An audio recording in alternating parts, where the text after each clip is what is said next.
want to lead New Yorkers, those very New Yorkers, 800,000 of them voted for President Trump.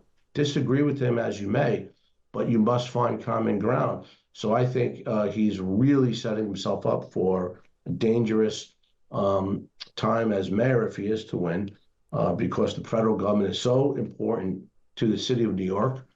New Yorkers are going to the polls on Tuesday, the first Tuesday after the first Monday in November, America's traditional polling day, to elect a new mayor. Of course, it also marks 1 year on from Donald Trump's election victory.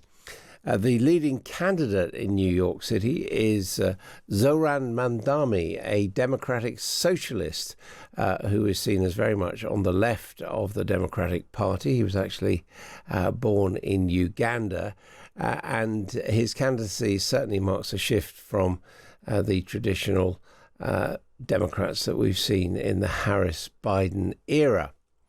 Mandami is up against the former governor of New York, Andrew Cuomo, who is running as an independent, having been defeated by Mandami in the Democratic primary. The Republican candidate is Curtis Sliwa. The incumbent mayor is Eric Adams.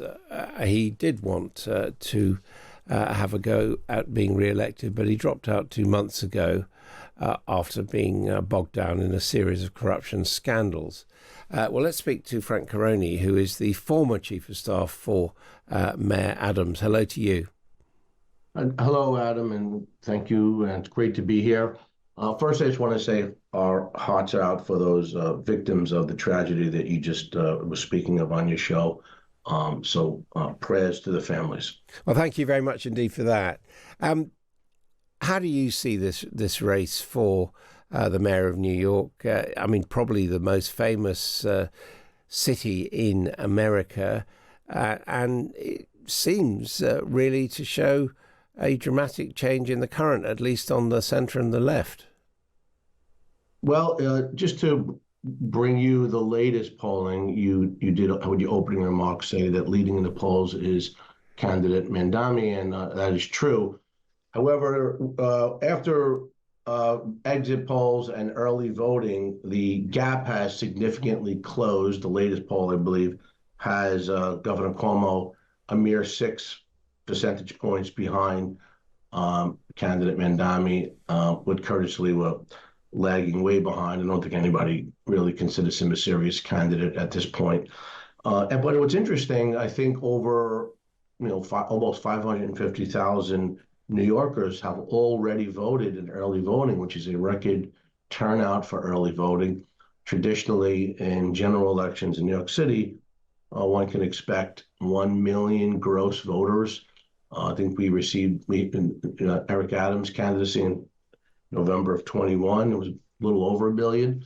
And we already have over 550,000 with today being Sunday and tomorrow. So we could get to 700,000 voters already casting their vote before Tuesday's actual election day, November 4th. I mean, it still does look, though, as if Mandami is the favourite. Obviously, anything can happen in elections. And that really is quite remarkable. How's he done it? It's a great question. I wish I could answer it a little better, but it was a combination of perfect storm. Mayor Adams, I think history will judge incredibly well, particularly when he first came office at the end of COVID, entering office with a storm, a 5-alarm fire, baby being shot in the back of the head, a woman thrown in the train station, and 2 police officers shot and killed responding to a domestic violence call, which ironically, Mandami wants to decriminalize domestic violence and send social workers. So it was the mayor, unfortunately, could not overcome the onslaught of press and focus brought to his unfortunate indictment. Case was, I believe, politically driven. It's now over, but the timing didn't work so well. And because he is an incredibly effective mayor, I think anyone you ask will say, look at New York today, look at New York post-COVID. And, we could just say those words easily, but no one really really knew for sure if another variation of COVID would come back. And we still had mandatory vaccines. We still had offices closed. We had storefronts along Fifth Avenue and Broadway, epicenter of New York City, boarded and closed.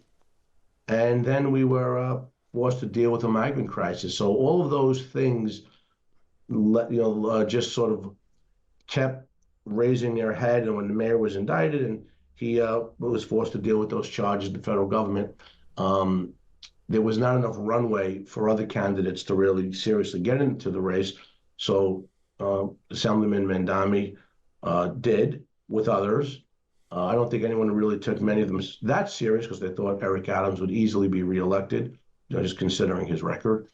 And because he decided not to run in the primary, with not enough time to do so. And then also campaign finance refused to give matching funds, not to bore you with the technical details, but that's where most candidates get their funding from for campaigns here in New York City.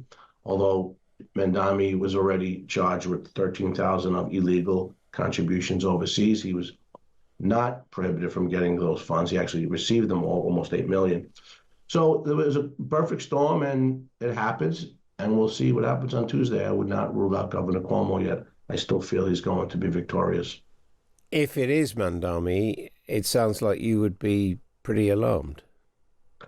I will be extremely alarmed. I think he's not qualified or capable of doing the job, Adam. He has no job experience to speak of, none whatsoever. He hasn't hired, he hasn't fired anyone, he hasn't punched a clock, he hasn't swung a hammer, hasn't showed up for a job. Even his previous experience as an assembly person in the state legislature, he has the worst record for attendance. He's over 50% absent. He hasn't put forth any legislation that had any meaning. When I was chief of staff, we never heard from the man, nothing about his district. We heard from almost every elected official. So I'm just calling it the way I see it. And his rhetoric is extremely dangerous and divisive. He's clearly anti-Semitic and feeds off of that.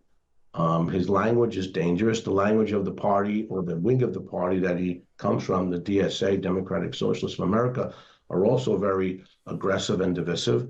So when you take lacking work experience, great example what just happened on the train in your, I think it was in Cambridge, you said, that could easily happen again. So he doesn't have any public safety experience, no work experience, didn't show up to the simple job in the assembly 50% of the time. So you're right, I'll be alarmed. New York has come a long way. New York is doing well. Offices are filled. There's record employment, record tourism. We balanced the budget. So to go backwards, I think it would be unfortunate. But we'll see. Mayor Adams reached an accommodation with Donald Trump. How do you think President Trump will react if Mandami is elected? It's a great question, Adam. It's another point I like to raise.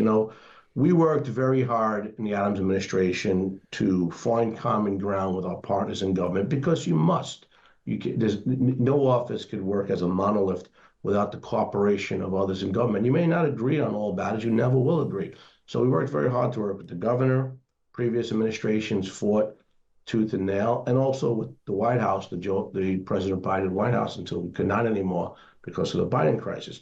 So here, part of the platform is I'll be President Trump's worst nightmare, and something like $40 billion come from federal government to New York City. I find it ironic that you could advocate for peace in Israel or with the Israeli government and Hamas after they kill one another, and after Hamas invades Israel and does what they do, the atrocities, and you can say with one side of your mouth there needs to be peace, there needs to be two-state solution, but on the other side of the mouth you can't say I'll find common ground with the President of the United States, even one that you're politically opposed to, and yet you want to lead New Yorkers. Those very New Yorkers, 800,000 of them voted for President Trump. Disagree with him as you may, but you must find common ground. So I think he's really setting himself up for a dangerous time as mayor, if he is to win, because the federal government is so important to the city of New York. So you have to put that aside, find common ground for all of New Yorkers, and disagree where you must, but you do so respectfully, and as you know, as aggressively as you may, but in a respectful way, and find common ground. But taking this position and line in the sand, I'm opposed to the president at all costs, will really be harmful for New Yorkers and New Yorkers and New York City residents. It's obvious. Frank Carone, thank you very much indeed for that insight into the politics of New York City. And I should say, in the archive, we're going to look a bit more at the history of prominent mayors of New York with Al Scardino, who worked for one of them.